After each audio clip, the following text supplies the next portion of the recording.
Hello and welcome to Teebs, no. Sorry, can I have... Teebs, stop doing that. Yeah, no, don't, don't do that. Yeah, get off the table. No, okay, now you've just, okay. Excuse me just a second, please. I'll be right back,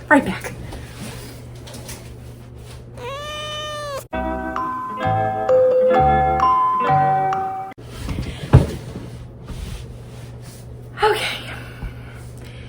Dear moms, dear parents, how do you do it? Mine is just a cat and you have actual children.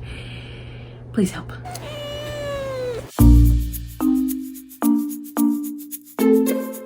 Hello, welcome to another episode of Let Me Tell Ya. Yes, I'm gonna preface this. I know I said I was gonna have a special guest this week for this episode. Unfortunately, her hubby's sick. They're about to go on vacation.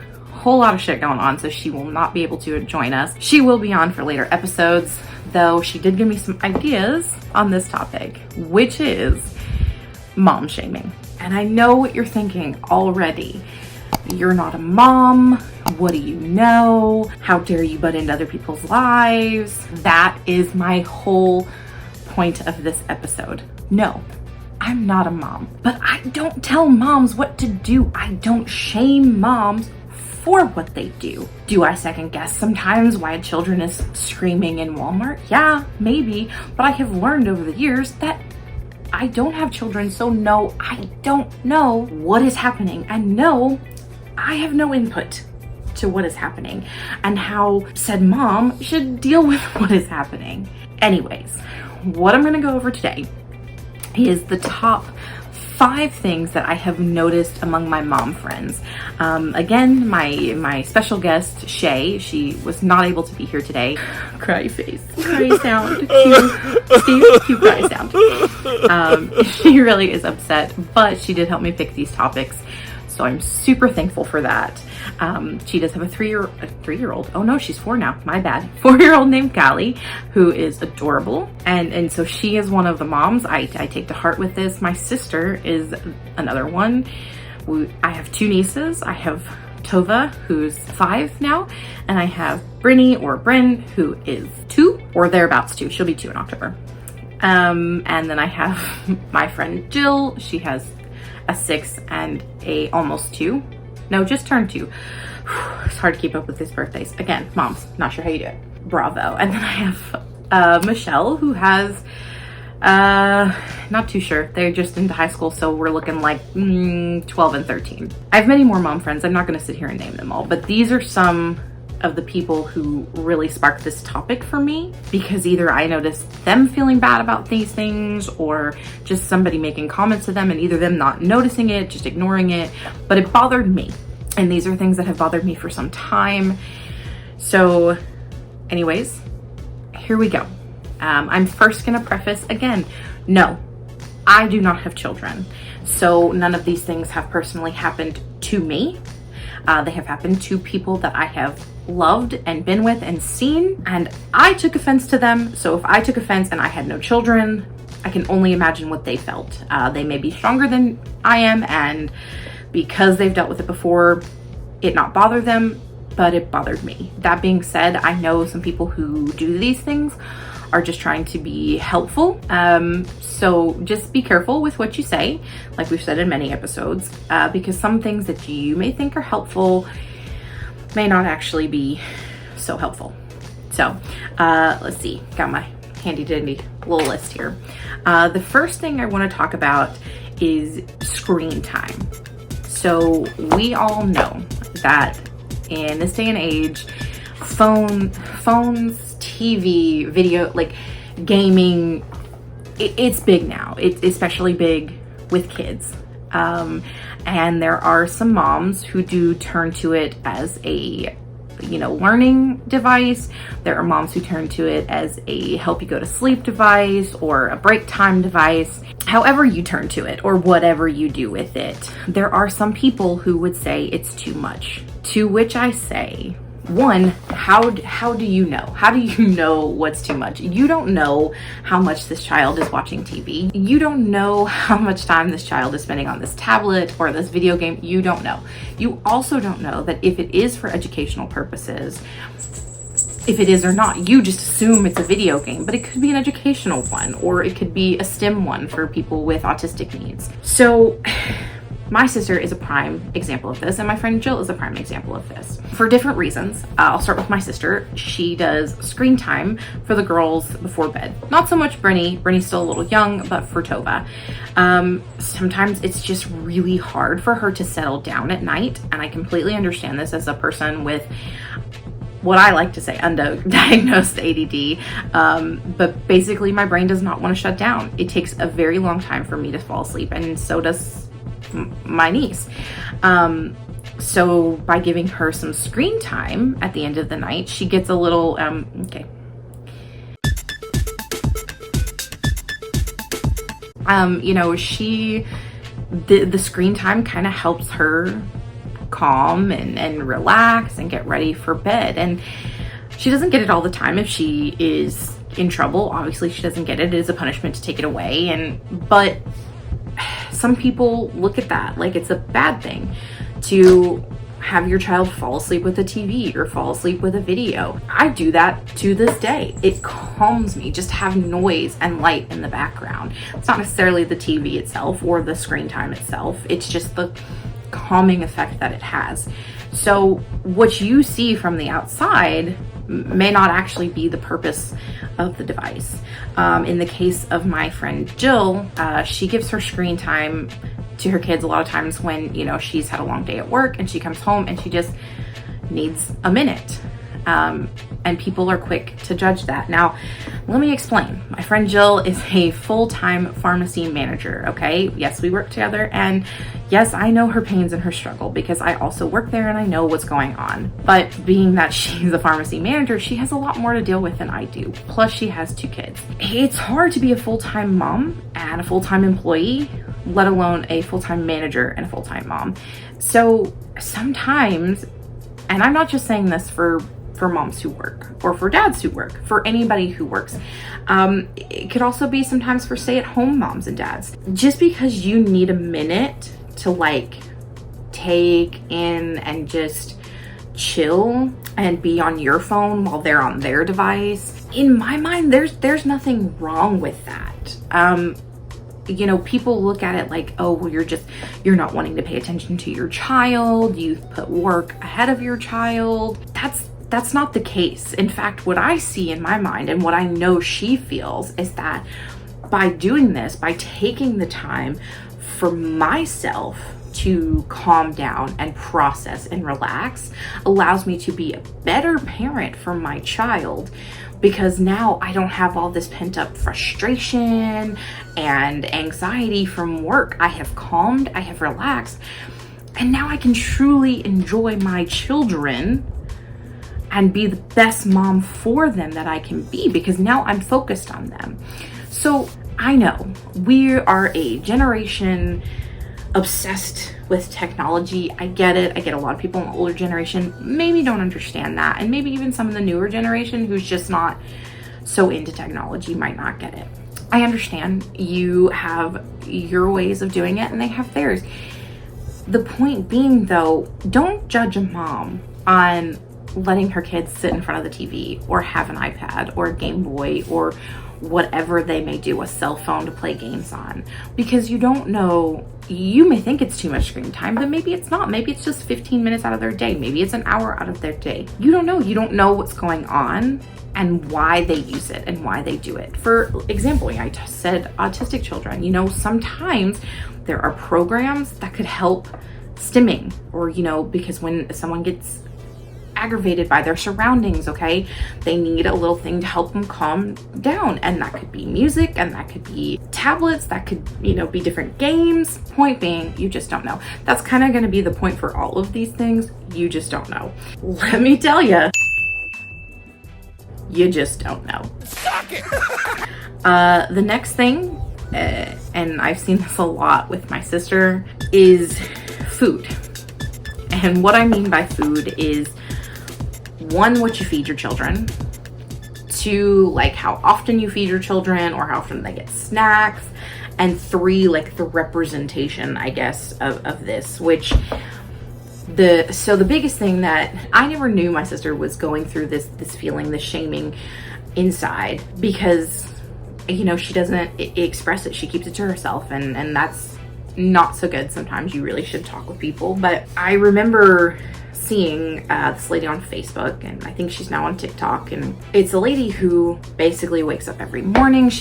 I believe she's a stay-at-home mom. Do not quote me on that. She could have a job, but I think she's a stay-at-home mom, and she basically makes bento boxes for her children. Now, if you don't know what a bento box is, basically it's we'll call it a handmade Lunchable. So there's a little section of each part of the box. Maybe one's got fruit, maybe one's got like rice and chicken and all of these things, to which is wonderful that she is able to do that for her children. I mean, it's absolutely fantastic that the meals that she makes, they're like, she can make a bento box for me anytime, because to be able to have one of her lunches over the Lunchable that I pack would be fantastic. Not that my Lunchables are bad, they're good.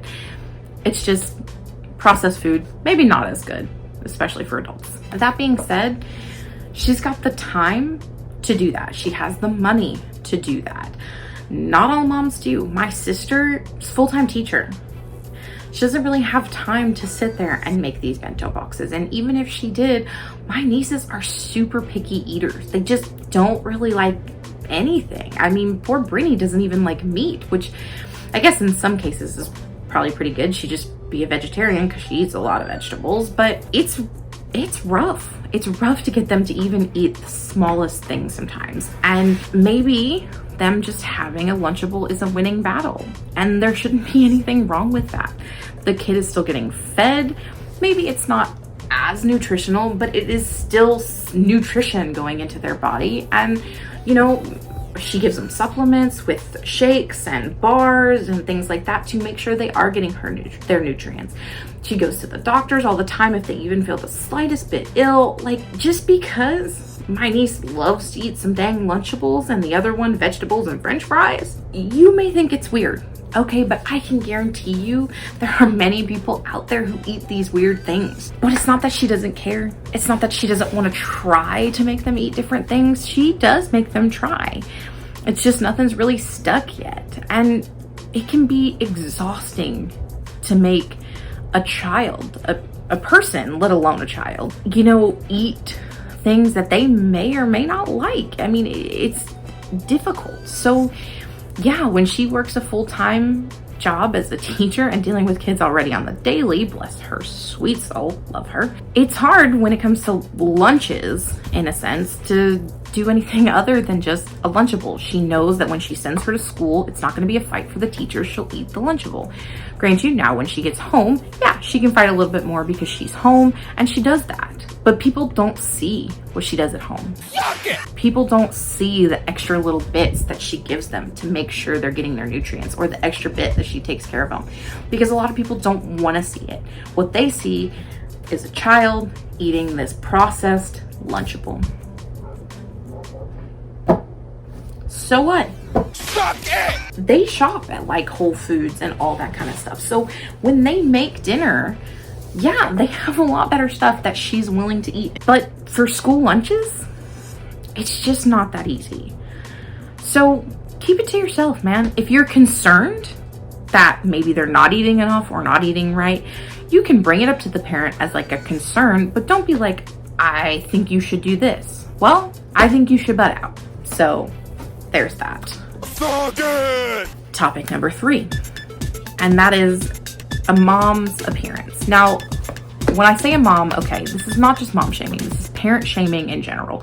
Yes, it's more directed to moms because we do make that assumption that moms are the major carers of the children and so on and so forth. But this does also apply to dads who take care of the children, any parent in general. But parent shaming is a little bit, it's not as like a common term as mom shaming, so that's why we're saying that. But anyway, so appearance, and there's 2 aspects for me of appearance. So we'll go with the first one, which is a little bit, I don't want to say easier, but more generic, and that is a parent who has tattoos, a parent who has piercings, who colored hair, maybe dresses a little alternatively. What does that have to do with their ability to take care of children? Because to me, it's the same as if I worked with somebody with tattoos and piercings and colored hair. Their ability to work is not affected or in any kind of correlation to how they look. Grant you, their perception that other people see is an issue, but that's other people's issue. That's not my issue, and that's not theirs. The fact that they look the way they do, they dress the way they do, they have on their skin what they do, doesn't affect their parenting. They still can be a good parent. They probably are a very good parent. Most parents are. Just because you don't like what you see doesn't mean they're not a good parent. It is what it is. It doesn't affect their ability to raise a child, to parent a child. So shove it. The second appearance thing is if a mom looks tired or anxious or depressed or sad, or I don't know why we feel, and this is more so directed to women because we're women, why we have to look happy and why we have to look put together all the time, because that's impossible as a woman in general, as a person in general, let alone a mother. You don't know if that kid wouldn't sleep last night because they didn't feel good. You don't know if that mom is in school and trying to go to school while raising a child. You don't know, like Reba put it, if she's a single mom who works too hard, who loves her kids and never stops. Point is, there's so many things, man. I don't care if you're a stay-at-home mom. I don't care if you're a working mom. You look however you need to look. If you're exhausted and you look exhausted, I'm not going to comment on that. Man, go get you a nap. I'll babysit for a few minutes because I'm sure you need it. So when somebody comes in and says, boy, you look tired, you look rough, hold up. Wait a minute. Let's rewind. Good morning or hello, how do you do? Shut your face. Next topic. This one's kind of like a minor topic, but also a big deal for a lot of people, and that's public leashes for children. I know what you're thinking. Leashes, that's for dogs. That's what a lot of people think. However, leashes can be life-saving for some children. Children with ADD, children with autism, children. Some who maybe don't listen as well as they should, or who are still curious and adventurous. In crowded places, sometimes it can be really, really difficult to keep up with your children. And just because you can't keep up with as well as maybe somebody else does not make you a bad parent. I'm going to tell you that right now. My ADD is terrible now as an adult, and sometimes I have 3 or 4 different things going on in my brain at one time. So if you have a kid who's like that and just can't help but touch everything or see everything or be everywhere, that's a lot to keep up with. I'm a lot to deal with, and I'm an adult. So I'm fully aware of my brain and how it works and what I do. Children are not. They're not aware of that. So they just go, and there's no possible way for someone to be everywhere at every second. And then there's not even just that as an issue. There's crazy people out there, people who will snatch up your kids in a heartbeat for many different reasons, all of which are relatively terrifying. So that's a whole nother issue. So in my mind, if you put a leash on your kid because you feel that's the safest and the best way to keep them with you, props. Do what you need to do. I mean, some people hold their kids. Not all moms can do that. Some moms have back problems. Some moms have shoulder problems. It's not that they don't want to, it's just they can't. And then what happens if you have a child who's bigger or older and they still are like that? They're still curious. They still run everywhere. You can't hold them anymore. They won't necessarily hold your hand all the time. You're in this public place. It could be scary. It could be terrifying. And the thought of losing your kid could be just heartbreaking heart-wrenching. So why? Knowing all that, knowing that losing your child could be the worst thing you could ever feel, would you ever shame a mom for taking part in something that could fix that? It's not like the leash is around their neck like a dog. It's in a cute little backpack or on their wrist. Damn, I mean, some adults even use it for drunk best friends to keep track of them, okay? This is not something we should be shaming at. There are so many other issues. And you think it's hurtful to the child? Nope, these are specifically made for children. They don't hurt them in any way. I mean, now if a parent is dragging them with a leash, probably not the best. But there's probably some more to that story. So again, stay out of it because you don't know. In general, a parent using a leash to keep track of their child, a child leash to keep track of their child, in my mind, in my book, not an issue. Sometimes it's hard. And if you have multiple children, bless you. Because, yeah. The last one I have on my topics, and this one was kind of a learning experience for me, is public discipline of children. Today's society makes it very, very difficult to discipline your child in public. Spanking, things like that is, terribly looked upon now.